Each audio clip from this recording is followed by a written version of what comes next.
अथर्ववेद आपके सामने मैं पेश करता हूं, और ये जो भाष्य और कमेंट्री जो है जो मैं पेश करूंगा, ये स्वामी दयानंद सरस्वती साहब की है। इसमें नियोग करवाने वाली महिला की, स्त्री की तारीफ की गई है, उसको अप्रिशिएट किया गया है। इससे हम बेस पकड़ेंगे, यानी नियोग को अप्रिशिएट किया गया है, एडमायर किया गया है, इसकी तारीफ की गई है। हाँ जी, तो यहां से शुरू करते हैं और वहां क्या कहा गया है जरा चलते हैं। आपकी स्क्रीन के ऊपर अथर्ववेद उसका पूरा हवाला है, और ये सत्यार्थ प्रकाश जो हिंदी वर्जन है उसके सफा 99 के ऊपर इस मंत्र को कोट किया है स्वामी दयानंद सरस्वती साहब ने। अथर्ववेद का खंड बनेगा 1, 4, 14, और इसका अनुवाक बनेगा दूसरा, और मंत्र बनेगा 1, 8, 18। उसका भाष्य लिखते हुए वो कहते हैं, ओ पति और देवर को दुख ना देने वाली स्त्री। अब देवर को यहां मैंने येलो हाईलाइट किया, उसकी वजह क्या है अभी बताता हूं। पति और देवर। अब देवर एक ऐसा शब्द है जिसको आमतौर पर पति के, यानी एक औरत के पति के छोटे भाई या बड़े भाई के तौर पर समझा जाता है, उसको देवर कहा जाता है। मगर जब पति के कॉन्टेक्स्ट में देवर आए, उसका मतलब क्या होता है, स्वामी जी की जुबानी आपको निरुक्त का आपको हवाला मैं अभी दिखा दूंगा। यहां पर यह कहा गया है कि पति और देवर को जो दुख नहीं देती स्त्री, और गृहश्रम में, गृहश्रम कहते, मैंने आपको बताया गृहश्रम 4 किस्म के आश्रम पाए जाते हैं, उनमें गृहश्रम जो है ये एक एज के बाद माना जाता है सनातन धर्म में, ऐसा आश्रम जिसमें आप गृहस्थी यानी घर को बसाते हैं, फैमिली स्टार्ट करते हैं, शादी ब्याह बच्चे, फैमिली प्लानिंग, ये सारी चीजें गृह आश्रम के अंदर आती हैं। तो वो कहते हैं कि गृह आश्रम में तुम अपने पति और देवर को दुख नहीं देती, उनके साथ अच्छे से चलती हो। और आगे आ जाए सेकंड लास्ट लाइन के अंदर, वो कहती हैं देवर की कामना करने वाली। क्यों इसको कहा है, शूरवीर पुत्रों की जन्ने, यानी शूरवीर पुत्र, ऐसी संतान जो बड़ी ताकतवर है, पावरफुल, बड़ी स्ट्रांग, हेल्दी, ऐसे पुत्रों को जन्म देने वाली हो, और देवर की कामना करने वाली हो। कामना का क्या मतलब है, चाहत, ख्वाहिश, तमन्ना, आरजू, डिजायर, डिमांड, आय हाय। तो देवर की कामना करने वाली। सोचने की बात यह है कि पति देव मौजूद हों तो देवर की कामना करने की जरूरत क्या है, यानी देवर की ख्वाहिश करने की क्या जरूरत है। मगर देखें अथर्ववेद के अंदर इस चीज को अप्रिशिएट किया गया है कि एक स्त्री अपने पति के साथ साथ देवर को दुख भी ना दे और देवर की कामना भी करने वाली हो। अब मैं नियोग कहां से निकालूंगा मैं आपको बताता हूं। वैसे तो देवर से क्लियर निकल रहा है, मगर आपको थोड़ा सा एक्सप्लेन कर डिटेल में। तो यहां नियोग को अप्रिशिएट किया जा रहा है ऐसी स्त्री को जो पति और देवर के साथ सुखी रहती है, उनकी सेवा करती है, उसको दुख नहीं देती और देवर की कामना करने वाली होती है, सुख के साथ रहती है, उसकी एप्रिसिएशन की गई है उस स्त्री की। अब आपको मैं लेकर चलता हूं कि देवर का मतलब क्या होता है।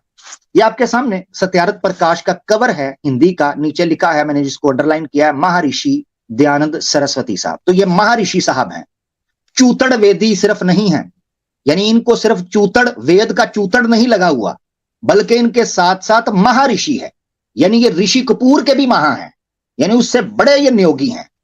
तो इसलिए जरा इनको हल्का मत लीजिएगा। हाँ, जिस तरह आप वो तुफैल चूतड़ वेदी को हल्का लेते हैं, इस तरह।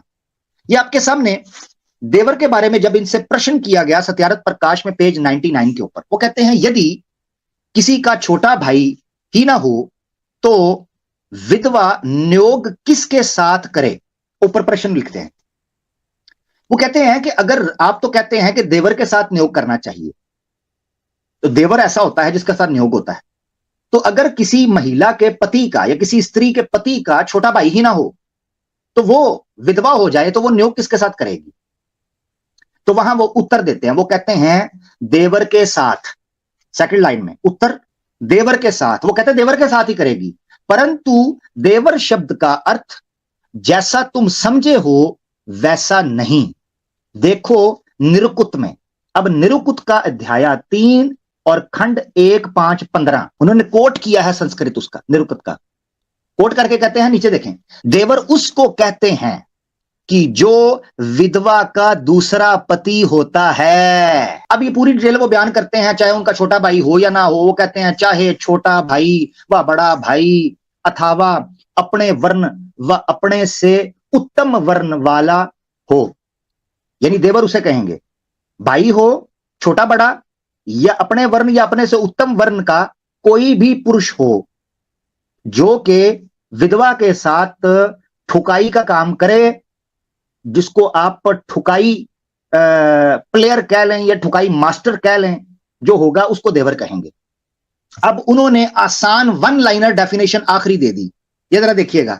वो कहते हैं जिससे नियोग करे उसी का नाम देवर है। अथर्वा वेद में इस जगह पर पति के, ये मैं इसलिए जोर दे रहा था, पति के कॉन्टेक्स्ट में देवर आया है। पति और देवर के को दुख ना देवे या देने वाली हो स्त्री, ऐसी स्त्री जो पति और देवर। तो यहां पर देवर का मतलब क्या है? ऐसा बंदा जो कि नियोग करे।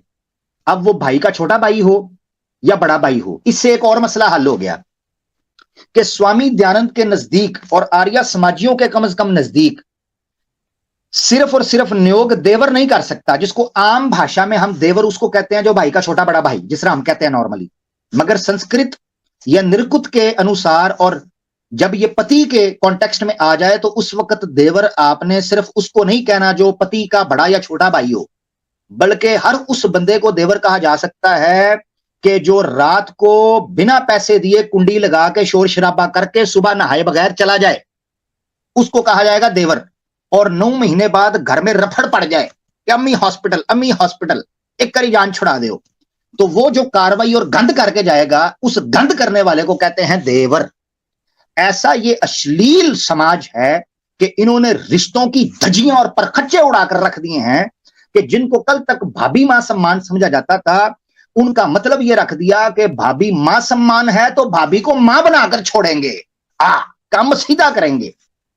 चेक करो जरा, कम तियां ते सुई 100 ते गियर छठा हैंड ब्रेक उत्ते सीट बेल्ट कट दी हुई है, देखी जाएगी ते हारन पा यार कमाल है। मतलब ये कि यार रिश्तों की मैया जो है इन्होंने उखाड़ कर रख दी है। मैं ज्यादा कुछ नहीं कहता। फिर कहते हैं आमिर बोलता है, तो बोलू ना तो और क्या करूं? आप गंद करते हो तो उस पर बोले भी ना। खुल गया ये भेद है, कहा था ना चेत है, खुल गया ये भेद।